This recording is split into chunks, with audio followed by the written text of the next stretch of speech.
ये आपको नहीं बताया जाता। सो अगर ग्लांस में देखें तो रेगुलेटरी आउटकम ये था, और up to 87 million Facebook users profiles were used and this happened in the US. But वहाँ की जज ने प्रोनाउंस कर दिया जल्दी ही और उनको फाइन पे करना पड़ा।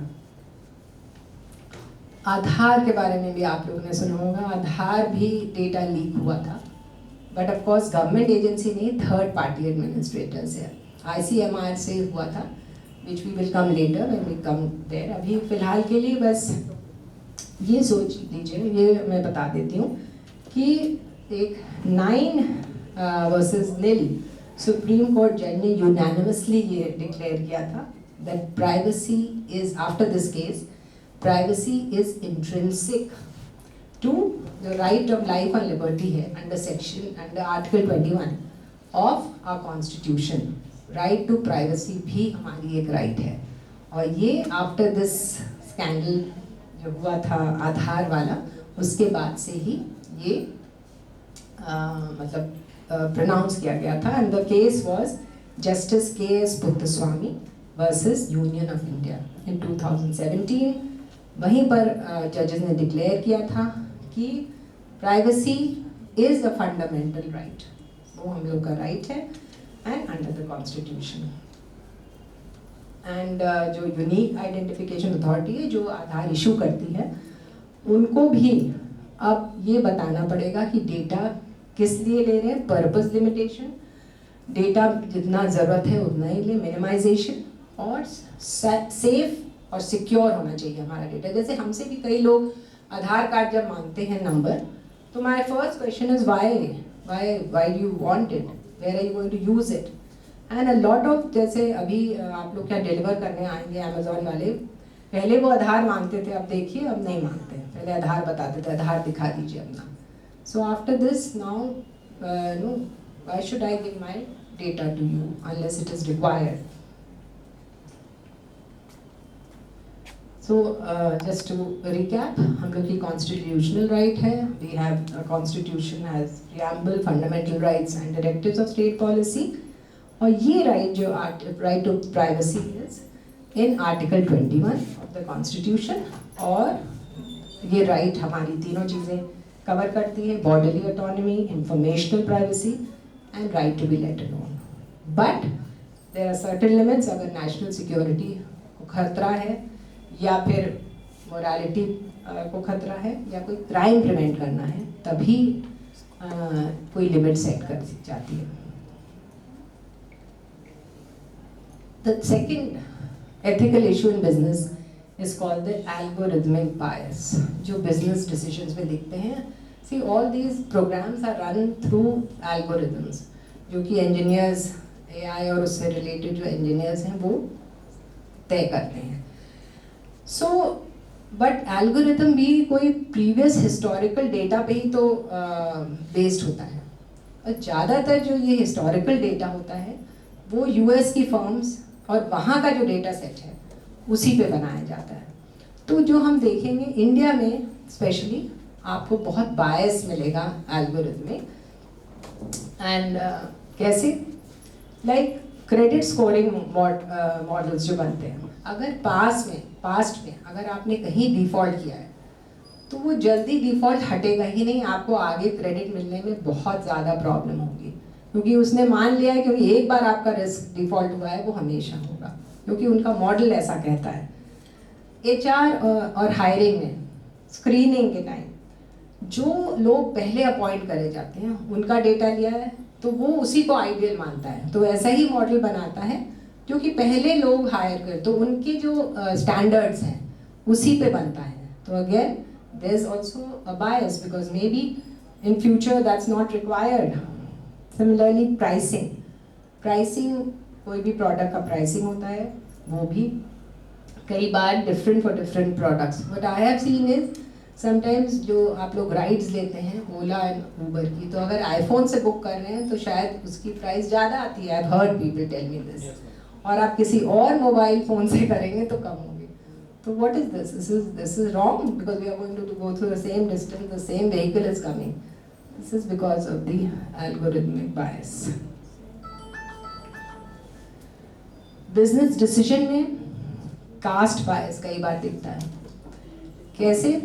जैसे कि अगर आपने पूछ लिया कि कोई हाई पोजीशन में, तो वो देखेगा हायर पोजीशंस में जो सरनेम्स हैं वो नॉर्मली कोई अपर कास्ट वाले हैं। सो तो he will take only those resumes जो ये वाले सरनेम्स के हों। That is happening. Similarly facial recognition disparities, what happens is again जो मॉडल बना है वो बना है जिनके पास अच्छा एक्सेस है इंटरनेट का, क्लियर लाइट है और फेयर स्किन के हों, तो यहाँ पर भी बायस दिखता है। अगर थोड़े डार्क स्किन के हों या लाइटिंग प्रॉपर नहीं है या प्रॉपर आपकी इलेक्ट्रिसिटी नहीं जहाँ आप बैठे हैं, तो वो रिजेक्ट कर देते हैं। जेंडर बायस ऑल्सो, अगर वहाँ पर जो हायरिंग हो रही है ज़्यादातर मेन वर्क कर रहे हैं, तो फीमेल्स को वो उनके सीवी को ही हटा देते हैं।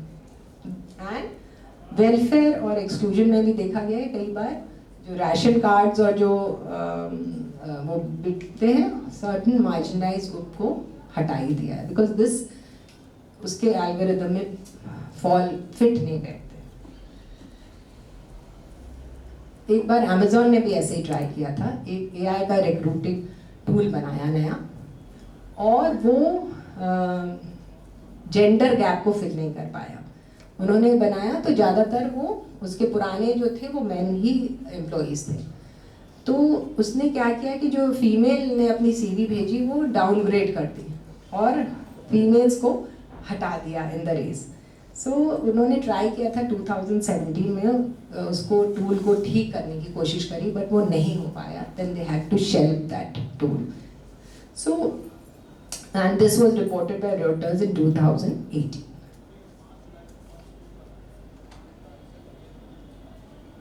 Now, these are certain technical terms, but I wanted you all to know about it. Algorithmic curation and content visibility. कि अगर आप जो एल्गोरिथम से आपको कंटेंट कौन सा दिखे वो कैसे डिसाइड होता है। There's something called shadow banning.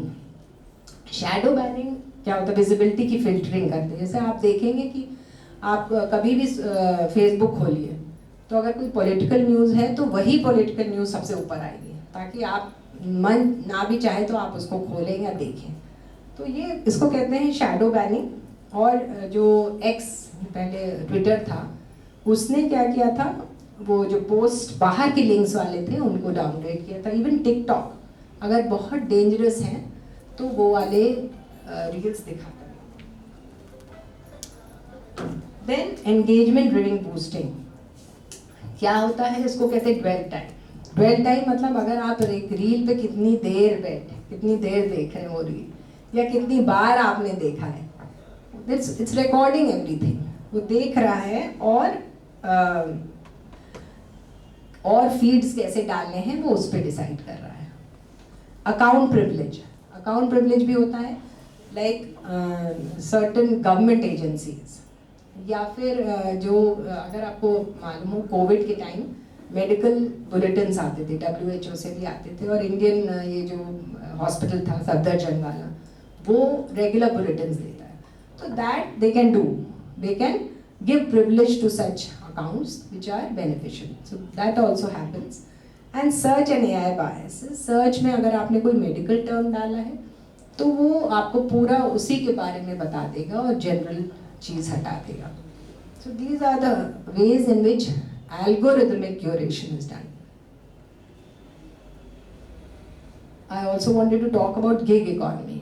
Gig economy is those which जो freelance करते हैं उन लोगों के लिए भी बहुत मतलब अब जो है उनको मैनेज करते हैं एप्स। उनको कोई सुपरवाइजर नहीं है मैनेज करने के लिए, उनके एप्स से वो मैनेज होते हैं। कैसे? रेटिंग्स, अगर आपको अगला राइड मिलेगा, सपोज किसी ने आपकी को रेटिंग ख़राब दे दी तो हो सकता है आपको तुरंत हटा दिया जाए। आपके पे फॉर्मूलाज, इंसेंटिव्स, वो सब भी वही मॉडल डिसाइड करता है। और टारगेट्स भी मशीन बेस्ड होते हैं। और अगर कुछ आपके साथ गलत हुआ है तो कोई आपका ह्यूमन सुपरवाइज़र नहीं है, वो एल्गोरिदम की वजह से आपको हुआ, तो आप जाएं तो कहाँ जाएं? तो ऑफ कोर्स प्रॉमिस ये है कि आपको मतलब कि सब लोग कहते हैं फ्रीडम टू चूज, आपको जब मर्जी आए काम करिए, नहीं काम करिए, बट उसका रीबाउंड क्या है? there's income volatility. You don't know when you're getting your next income from. Similarly, barrier पे कोई एंट्री नहीं है, या ग्रेजुएट हैं आप, क्लास 10th फेल हैं, पास हैं, so there is no entry, but आपको ना कोई हेल्थ इंश्योरेंस है, ना कोई आपके पास प्रॉब्लम, सो जो आपके एम्प्लॉय होने के जो फ़ायदे हैं वो कुछ नहीं मिलते हैं गिग इकोनॉमी वाले लोगों को। और हम लोग ये भी कहते हैं कि इसमें क्या होता है, ब्रिज होता है स्टूडेंट्स और करियर, जब तक थोड़ा पैसा कमा लें, but there are algorithmic bosses and not real bosses, जो कि ह्यूमन वैल्यूज रखते हैं, वो जो समझें आपकी बात, वो ऐसा नहीं होता। So parent, I just want to tell you the volumes in which gig economy has risen. You can see from 77 lakh in financial year 21 to 120, almost double in financial year 25. और ये अब और बढ़ेगा, आप लोगों को मालूम होगा, और सभी लोग आई थिंक आजकल स्विगी, जोमेटो सब यूज़ करते हैं। We don't want to go out because convenience तो है ही है कि घर पे मिल रहा है सामान for a little extra. So there are 1.2 crore gig workers in India by financial year 25. This is up 55%, and this was economic surveys data of 25-26. So एक चीज़ तो ये है, बट थोड़ा सा इन लोगों को अभी जो नए लेबर कोड्स आए हैं, 4 लेबर कोड्स इंट्रोड्यूस हुए हैं, they have replaced all labor legislations in India.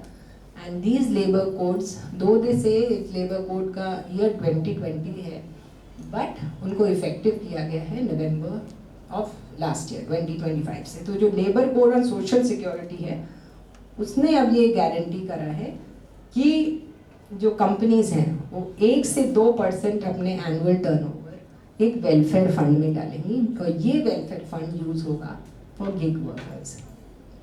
So this is positive news.